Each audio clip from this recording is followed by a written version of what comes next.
22h02, vous êtes bien dans l'after sur RMC à la radio, sur BFM Sport à la télé ou sur rmcsport.fr. Vous avez cliqué sur l'after, vous avez le son et l'image. Avec moi ce soir, Daniel Riolo et Alpha Baldé. On va aller faire un petit tour comme promis à Auxerre, au stade de la Baie des Champs. C'est le match de la première journée de Ligue 2, le match du soir sous les yeux de Timothée Mémon. Auxerre-Lens, où en est-on, Timothée? 63 minutes de jeu, 0-0 entre les deux formations qui nous ont offert, on l'a dit tout à l'heure, une excellente première période. C'est un petit peu plus haché dans cette seconde mi-temps. En ce début de saison, on sent que les physiques s'émoussent un peu plus rapidement. 63 minutes de jeu donc, 0-0 entre Auxerre et Lens. Allez, on passe à l'avis de tranché de Daniel Riolo. Tu vois, j'avais envie de te dire que tu t'occupes un peu de ton cul, Daniel Riolo. Ça nous fait des vacances. Oh là là là là. On n'y avait pas promis à Jean-Claude que ça finirait en jingle, ça? Bien sûr. J'aimerais bien le réécouter si c'est possible. Je l'ai pas Tu vois, encore. j'avais envie de te dire que tu t'occupes un peu de ton cul, Daniel Riolo. Ça nous fait des vacances. Oh là là là là. C'est j'avais envie de te dire ou c'est j'ai envie de te Attends, dire? tu veux qu'on le réécoute? Ouais, vas-y, va. Tu vois, j'avais envie de te dire que tu t'occupes un peu de ton cul, Daniel Riolo. Ça nous fait des vacances. Oh là là là là. Qui fait le oh là là? C'est François? Je crois que c'est le oh François, là là de François? Ouais, c'est François. Il était choqué, le pauvre François. Oh là là. Qu'est-ce qui nous a fait rire, Jean-Claude? Je t'en prie, Daniel, tu voulais parler de Valère Je Germain. sais plus au fait. Ah oui, Valère Germain. Ah oui, Valère Germain. Je prends le pari que vous allez être absolument d'accord avec moi. Ah bah moi c'est sûr, Que tout le monde va être d'accord. Je pense qu'on en a parlé durant l'été. Ça fait 3 semaines que je défends ta thèse. Hein. Bah tu sais même pas ce que je dis. Si, je sais ce que tu veux dire. Ma thèse, non. Non. Valère Germain est un magicien. Vous savez pourquoi c'est un magicien? Il a inventé un nouveau concept. C'est le joueur incritiquable. C'est rare, c'est très rare. Vous savez que même Neymar, Messi, Ronaldo Zanetti, sont des joueurs critiquables. Valère Germain, c'est pas con ce que tu dis, ce serait à rechercher. Ouais. D'ailleurs, tiens, en plus, on adore faire ce genre de petits jeux. Allez, sur Twitter, dites-nous les joueurs que. Valère Germain, non, pas détesté, c'est un joueur incritiquable. Ouais. Parce qu'il arrive avec une image qui est. J'élimine tout le côté, on sait quel genre de joueur c'est, on l'aime tous. Voilà. Parce que c'est un mec qui. Chaque match, il fait son match, quoi, on va dire. Il donne le maximum. Et ce qu'on demande à un sportif dans n'importe quelle discipline, c'est de donner le maximum. Il est la plupart du temps bon. On sait que c'est pas un crack.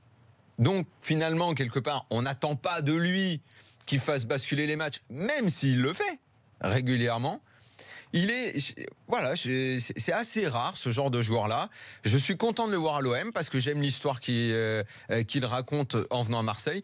Je ne sais pas, moi, puisque je crois savoir que c'est un de tes avis, si ce sera le vrai neuf de l'OM ou s'ils vont prendre un mec soi-disant plus fort que lui et il sera à nouveau rangé dans le côté. Parce qu'en plus, il a une sorte d'étiquette dans un gros club. Je suis un remplaçant.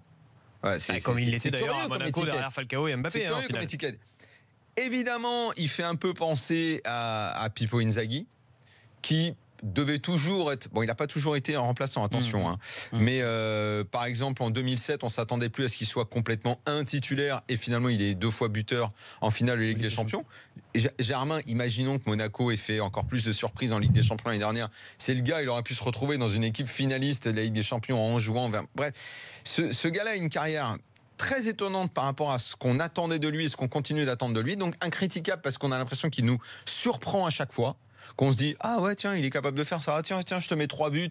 Bon, certes, c'est au stand, mais je te mets quand même je te claque un triplé. À peine j'arrive à Marseille, quasiment chaque match, je te mets un but. Et tu trouveras personne, jamais, c'est impossible de critiquer ce mec-là. Je trouve que c'est formidable. À une période où nous, les premiers, on critique, on analyse, on regarde, on n'hésite pas même à taper sur des mecs pourtant qui ont des statuts incroyables. Et ce gars-là, c'est un magicien parce qu'il fait partie. Alors j'ai dit il a inventé, non parce que tu fais bien de me corriger, ça a dû exister à d'autres moments. N'Golo Kanté, il est pas critiquable. Je suis sûr qu'il sera critiquable. Juninho, il n'était pas très critiquable. Bien sûr, si Juninho il faisait un mauvais match, tu disais si Germain il va passer quand il va passer 4 matchs sans marquer de but, s'il est titulaire, personne le critiquera. Depuis le temps qu'il le fait, il est incritiquable jusqu'à présent. Ouais. Mais je pense que tu dis quelque chose qui est très intéressant, c'est cette étiquette-là du fait qu'on n'attend pas beaucoup de lui. Exactement. C'est ça qui fait la diff. Parce que quand tu regardes un match de Marseille, je pense, tu gardes les yeux sur des joueurs comme Payet. Mais bien sûr. Tu gardes les yeux sur des joueurs comme... Il n'y a pas l'attention sur lui, c'est ça qui est dingue. Et du coup, je pense qu'il joue avec moins de pression. Exactement. Il sait qu'il y a moins de regards braqués sur lui. En plus, c'est pas un mec prétentieux. Exactement. C'est un mec simple, c'est un chouette gars. C'est le gars l'année dernière, en l'occurrence, quand il est passé numéro 3 derrière Mbappé et Falcao... Il a rien dit. Hein. Il a Non, mais rien dit. Il a souri, il allait sur le banc. Non, mais Et à chaque fois qu'il jouait, même en Ligue des Champions, le mec, il il passe était là. numéro 3 et parce qu'en début de saison, il était numéro 1 et il a fait de très bons matchs. Il aurait bien pu revendiquer quelque chose, commencer à faire sa communication de côté, parler à son agent ou son entourage. Mais non, mais ce que tu dis, moi je pense que c'est ce qui l'aide au fait. Il est parti du côté de Nice. On a vu tout le bien qu'il a fait à cette équipe de Nice là, dans le jeu, mais également dans son association avec Athènes. Ensuite, il vient à Monaco. Il arrive à faire un bon début de saison. Ensuite, il se fonde dans le collectif quand Mbappé commence à faire des stats affolantes. Il sait qu'il n'y a pas de regard sur lui. Moi, j'ai jamais vu, comme tu le dis, un journaliste ou un supporter se baser, braquer uniquement sur Valère Germain. Je pense que donc ça l'aide beaucoup, au fait. Et je pense que pour beaucoup de joueurs, psychologiquement déjà et mentalement, ça te permet d'être bien dans ton match et de vouloir prouver, au fait. Alors, il y aura peut-être une limite à sa magie. Et moi, à sa place, je souhaiterais vite que Marseille prenne un autre 9. Bah, parce que là, si tu le laisses seul, voilà. Exactement, je suis d'accord. Si jamais il est le seul 9, ça sera pas le cas. et qu'il est titulaire, il risque de ne plus avoir cette étiquette-là, parce que si jamais il devait avoir un trou noir, on dit mais il n'était pas assez fort pour nous, et machin, si on risque, voilà. Ça dépend le 9 qu'on va prendre Marseille, parce que s'ils prennent pas un 9, s'ils prennent un 9, à la limite, quel que soit le 9 qu'ils vont prendre, parce que tu vas claquer un peu d'oseille, et tout le monde attend ce 9-là à Marseille, donc tout le monde est braqué sur le 9 qui va venir. Et quel 9 va venir? Non, mais ça, on ne le sait pas encore. Tu as les noms qui sont là. De côté dans la marche, tu as mis Baka. Si jamais ils trouvent mieux, ils prendront mieux, mais si jamais ça pourrait être lui. Donc, du coup, quel que soit le 9 qui vient, tu attends beaucoup plus de ce 9-là que de Germain, que tu as pris avant pour juste te rendre quelques services, pour bricoler. Donc, du coup, le mec, au final, comme tu le dis, il continuera toujours à se bonifier. Mais par contre, s'il reste seul, à un moment donné, les supporters commenceront à dire. La victime idéale, ça serait Olivier Giroud à côté de lui. Oui, lui, il porte le statut de victime depuis longtemps. Évidemment, déjà qu'il a. Je pense que lui, juste le fait de venir, il commencera à se faire descendre. Juste le fait qu'il vienne. Et c'est pour ça que moi, à la place de Germain, je vais voir les dirigeants marseillais. Moi, je suis un magicien. Je suis le joueur incritiquable. Prenez un 9, s'il vous plaît. Voilà, sa place. Mais ce mec-là m'enchante parce que c'est, je sais pas, il met un petit peu de fraîcheur. On nous en propose plein là d'incriticables sur le hashtag. On nous propose Trezeguet. Bah faux, Trezeguet. Non, Trezeguet, il a pu essuyer des critiques. Trezeguet. Et à l'époque, un pénalty raté en finale de la Coupe du Monde 2006. Et à la Juve aussi. Attends, à la Juve. C'est pas un mec qui n'a jamais été critiqué, Trezeguet. Oui, enfin bon, si je tape, je pense si je tape sur internet, je veux bien. Non, mais j'accepte. J'allais. Ah si, il a été critiqué. Parce que quand il joue avec le PSG, il disait, quand il y avait des grands matchs, mais il est pas assez fort pour là, qu'est-ce qu'il fout là, lui, machin. Mais effectivement, il en essuyait beaucoup moins que d'autres, à un poste un peu moins exposé que l'avant-centre quand même. Mais c'est intéressant comme idée. Et Germain, qui joue 9, et en plus à Marseille, quand même, tu vois, c'est un poste très en vue. Et il a cette carapace, c'est le joueur incritiquable. On l'aime tous. J'ai Fred là qui nous fait sur le hashtag RMC Live. Il nous fait presque une équipe lui. Il met Zanetti, Pirlo, Xabi Alonso, Rooney et Drogba. Moi je dirais Iniesta aussi. Iniesta, il a été critiqué cette année quand les performances ont été un peu moins bonnes. Mais il a été critiqué. Critiqué, je dirais pas critiqué. C'est quoi critiquer? Parce que est-ce que par exemple tu peux tu me cites des mecs qui sont pratiquement toujours forts. Est-ce que par exemple un Cristiano Ronaldo il est incritiquable par exemple? Mais il a été critiqué, Cristiano Ronaldo. C'est beaucoup tellement de lui, c'est tellement une star. S'il foire un match, tu dis putain merde, il nous a déçus. Je te cite Iniesta par exemple. Pas Germain. Iniesta, ce mec par exemple applaudi par les supporters de l'Espagnol Barcelone, tu vois, c'est pour moi ce mec qui fait l'unanimité. Avec l'équipe d'Espagne, pas comme d'autres qui sont catalogués club, quand ils viennent ils sont sifflés. C'est quand même ce genre de mec capable de fédérer quelle que soit l'équipe. Après Cristiano, oui, c'est plus sifflé. Je pense que c'est le plus sifflé de la Liga d'ailleurs. On nous propose Loïc Perrin, ça te va ça comme comparaison? C'est mieux déjà. Mais à un poste, mais c'est moins exposé que l'avant-centre, mais c'est mieux. C'est plus dans ce genre de catégorie-là. Moi je te propose Johan Cardinal. C'est-à-dire le mec il a le droit de faire une boulette énorme en Ligue des Champions, mais c'est pas grave, tout va bien. Non, t'inquiète pas que c'est. Non, lui, il va prendre.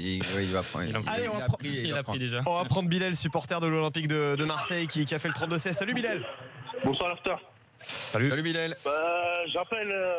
Écoutez, j'ai écouté depuis tout à l'heure. Et j'avoue que je suis d'accord avec Daniel Riolo ce soir. Il l'avait annoncé, tout le monde allait être d'accord avec lui. Mais c'était obligé sur ce thème, c'était facile. C'est sûr. Donc oui. Pour moi, ce n'est pas un crack, ce n'est pas un génie que tout le monde attendait, Germain. Ce n'est pas la pépite du champion de projet, mais c'est quelqu'un qui travaille, c'est quelqu'un qui fait son petit chemin, c'est quelqu'un qui marque ses buts. Je pense que c'est quelqu'un qui doit se donner à l'entraînement, ça se voit. Et c'est quelqu'un qui a du caractère sur le terrain et il affiche une sympathie que j'ai envie de pousser. Mais oui, encore une fois, je soutiens Daniel en disant qu'il faudra un autre neuf. Il faudra un joueur de complément ou un joueur, si possible, au-dessus de lui. Parce qu'on veut quand même un joueur qui peut jouer à la Ligue Europa, qui puisse nous faire un peu rêver. Mais je pense que... T'as vu toi-même quand tu parles, excuse-moi, tu t'attends pas beaucoup, tu n'attends pas beaucoup de Valère Germain. Donc forcément, tu ne peux être que surpris quand il va marquer des buts ou quand il va faire de bonnes performances. Bon, t'es pas non plus surpris, mais c'est vrai que de toute façon, t'es là, t'attends et quand il fait c'est quelque chose, le joueur que t'aimes, quoi. Exactement. C'était évident qu'il allait devenir chouchou du Vélodrome. Mais c'était évident. Là aussi, il avait l'étiquette. Valère Germain, c'est un joueur doudou. Non, mais pour la Ligue 1, t'en fais ton doudou, quoi. Voilà, on l'aime. Valère Germain, c'est le mec qu'on aime. Content s'il nous écoute. J'espère qu'il sera content. Ce ne sont que des compliments. Non, mais pour la Ligue 1, pour moi, je trouve que c'est un joueur correct parce qu'il a su bien jouer à Nice ou à Monaco. Il a fait son boulot. Maintenant, moi, j'estime qu'on doit viser Marseille. On nous vend le champion de projet, on nous parle, etc. Bon, pour l'instant, le recrutement, il a été cohérent niveau prix. On n'a pas fait de folie. On a recruté dans les postes qu'il nous fallait. Mais personnellement, j'attends plus. Donc si on termine ce mercato comme ça, il va manquer quelque chose. Et j'espère vraiment qu'on va commencer à devenir vraiment le vrai champion de Project. Pour l'instant, pour moi, c'est la Ligue 1 Project. Ah oui, mais pour l'instant, t'es même pas en Europa League. Alors pour l'instant, c'est bien gentil. Ça va pour passer. l'instant, on va pas se mentir. Mais quand même tu y es, tu vas recruter qui comme grand attaquant? Tu vas pas tout de suite déjà, s'ils peuvent prendre Bacca, c'est bien. On a dit, on parlait de 100 millions de budget. On a claqué 26 millions. Attention. Non mais attends, c'est pas 100 millions là tout de suite là. Faut pas tout mélanger. Mais dis-moi, j'ai une question, Bilal. T'es content de Luis Gustavo? Je suis content. Pour moi, c'est plutôt un gars qui va apporter à l'équipe, oui. Mais surtout moi je trouve que c'est un très bon joueur, hein. C'est bien. Il va apporter aux jeunes, son expérience et c'est ce qu'il faut. Mais je note que les Marseillais ont tous rapidement oublié William Vainqueur, que l'année dernière je me suis battu à dire mais franchement arrêtez de penser que c'est craqué. Luis Gustavo arrive, Vainqueur, je sais bien, s'il était si fort que ça, pourquoi vous l'avez pas gardé? Moi personnellement j'aurais aimé qu'il reste. Luis Gustavo, on parle d'autre chose quand même, là on parle pas de la même chose avec... Bien sûr, mais ça veut dire que j'aurais aimé qu'il... Parce que Gustavo c'est comme Germain, il va pas faire tous les matchs. Il y a des joueurs qui ne vont pas faire tous les matchs, la saison est longue. Donc personnellement... Ça c'est clair, mais on est en train de parler d'un 11 type. On est en train de parler d'un 11 type. C'est pour ça qu'il y a la rotation aussi. Dans le 11. Maintenant, c'est vrai qu'il faut des joueurs de rotation, ça c'est vrai. Mais dans le 11 type, Luis Gustavo à l'OM, je pense que c'est une sacrée idée, quoi. Ouais, je valide, mais Vainqueur, il nous aurait fait du bien si on devait changer, tourner. Mais c'est clair que Gustavo... L'Europe du foot ne se l'est pas arrachée, hein. Ouais, c'est ce que je constate. Non, mais je sais pas, moi l'année dernière je me faisais insulter par les Marseillais là-dessus. Moi je suis content. Moi je trouve qu'on n'a pas beaucoup parlé. J'aime bien ce qu'a fait l'OM. Moi, Adil Rami il va apporter de l'expérience. J'aime bien. Pour l'instant ça manque juste de profondeur, mais c'est vrai que le recrutement il est quand même plutôt intelligent. Je pense exactement. Je trouve que c'est pas mal. S'ils arrivent à faire le 9 qu'ils doivent faire, c'est bien. T'as parlé de Bacca tout à l'heure. Tu l'associerais à Germain? Soit, je sais pas si Garcia il fait pas trop dans le 4-4-2, hein. Ce serait plus le 9 et après ils peuvent partager les matchs, ou est-ce que Bacca arrive et il déloge Germain, je sais pas, je suis pas sûr que, mais Bacca à l'OM, pourquoi pas, ce serait pas mal, ouais. Maintenant faire la saison sans arrière gauche, ça en revanche ça risque d'être un vrai problème. Ça si l'OM doit pêcher à cause de ce truc là, moi j'aime bien tout ce qu'ils ont fait, mais je sais pas qui y a derrière en doublure. Mais là, ils sont partis pour jouer une saison à 10, sans arrière-gauche. Parce que le mec, est vrai, c'est plus possible, quoi. Il arrive pas, là. Même contre les équipes en bois, là. Il a été. Il prend bouillon sur bouillon, et ça m'étonne d'ailleurs qu'on parle beaucoup de neuf autour de ce club et qu'on ne s'accentue pas un petit peu sur ce poste, quoi. C'est ce que disent pas mal de. Qui prennent le 9, c'est très bien. Mais ça, c'est bien. Mais quand tu vois que. Qu'on ne voit pas de piste sur le côté gauche, c'est. Pour un club qui veut se relancer vraiment avec un vrai projet. Ça, c'est sûr, tu peux pas jouer avec un côté mort dans ton jeu, quoi. Là, ils démarrent la saison avec un côté mort. Et en plus, à Marseille, on te répond ouais, mais les tests médicaux, des vrais, ils sont super. À mon avis, ils ont cassé les machines. Hein. Allez, on remercie Bilal d'avoir fait le 32-16. Tiens, les tests physiques, pas les tests médicaux, je voulais dire les tests physiques. Pardon. Ça a cartonné notre jeu sur le hashtag RMC Live, donc j'ai quelques petites propositions. Les incriticables. Ouais, mais sur le les concept doit être affiné, attention. Attends, mais justement, j'en ai un. Alors là, le concept est totalement affiné, c'est à peu près le même poste, le même profil. Mickaël Pagis, c'est vrai, incriticable. Pagis, il a été critiqué. J'adorais ce joueur, hein, mais il n'a pas été. Ah non, il était. Que ce soit un joueur chouchou, faut pas confondre le concept. Le chouchou et le doudou. Là, qu'il soit prototype joueur chouchou, Pagis, oui. D'ailleurs, moi, j'adorais ce mec-là. À critique, il en a eu, hein, à l'époque de Rennes et tout. Gianluigi Buffon. Ouais. Il est devenu incriticable. Ouais. Maxwell. Même quand il fait boulette avec l'Italie contre l'Espagne, hein, c'est de la faute des autres. Exactement. Il y a eu du vent. C'est la faute du vent, le c'est la ballon faute de la était pelouse. dégonflé et tout, mais incriticable. Maxwell, on nous dit aussi. Maxwell au PSG. Ouais. Pas très critiquable. Pas très critiquable. J'ai gardé le meilleur pour la fin. Un peu, mais oui, il avait des crédits. Attends, là, ça y est, tout le monde de crédit. Le mec, il arrive dans le staff, tout le monde dit c'est le meilleur élève de la Terre. On le prend, ouais. Benjamin Nivet. Incriticable, ça. Tu peux pas critiquer. C'est pas mal. Ouais. Tiens, allez, puisqu'on parle justement d'un joueur qui a passé pas mal de temps aussi en Ligue 2, on va aller faire un tour sur la pelouse de Ligue 2 du soir, le stade de la Baie des Champs, le match entre la Auxerre et le RC Lens. Où en est-on, Timothée Mémon? 0-0 après 79 minutes de jeu, mais ça se précise pour la Auxerre qui se rapproche on ne peut plus de la cage de Vachou. Ils ont trouvé le poteau par 2 fois, les Auxerrois. Ils sont en train de multiplier les occasions. Lens de son côté est aux abonnés absents dans cette seconde période. 0-0 donc. Très bien, et donc il reste une dizaine de minutes à jouer. Tiens, moi pour revenir sur Germain, pour en terminer là, moi je suis persuadé, on dit c'est le joueur doudou, machin, c'est pas le crack, mais je suis persuadé que ce mec-là, il aurait 3 tatouages et une mèche à la Griezmann. Non mais je suis persuadé que tout le monde dirait c'est un grand attaquant. Mais je suis désolé, mais dans l'idée du joueur incriticable, il y a ça aussi. Parce que à partir du moment où tu mets en avant une forme de personnalité, t'es obligé de l'assumer. Et puis tu deviens un peu clivant, parce que toi-même tu choisis de t'exposer. Oui, soit que ce soit dans ta com, dans ta façon de parler, parce que t'es un mec qui te la raconte, donc ça va pas plaire aux mecs qui aiment pas les mecs qui se la racontent. Si t'as les cheveux comme ça, ça veut dire que tu te la racontes, donc tu vas pas plaire à ça. Lui, il est là, c'est le petit bonhomme, c'est le petit bonhomme parfait, il fait de mal à personne, il plaît à tout le monde. Ça compte aussi l'allure que tu as dans le concept du joueur incriticable. Voilà. Très bien, 22h20 dans l'after sur RMC et BFM Sport. On va faire une petite pause et dans un petit instant, c'est l'avis tranché d'Alpha Baldé. À tout de suite.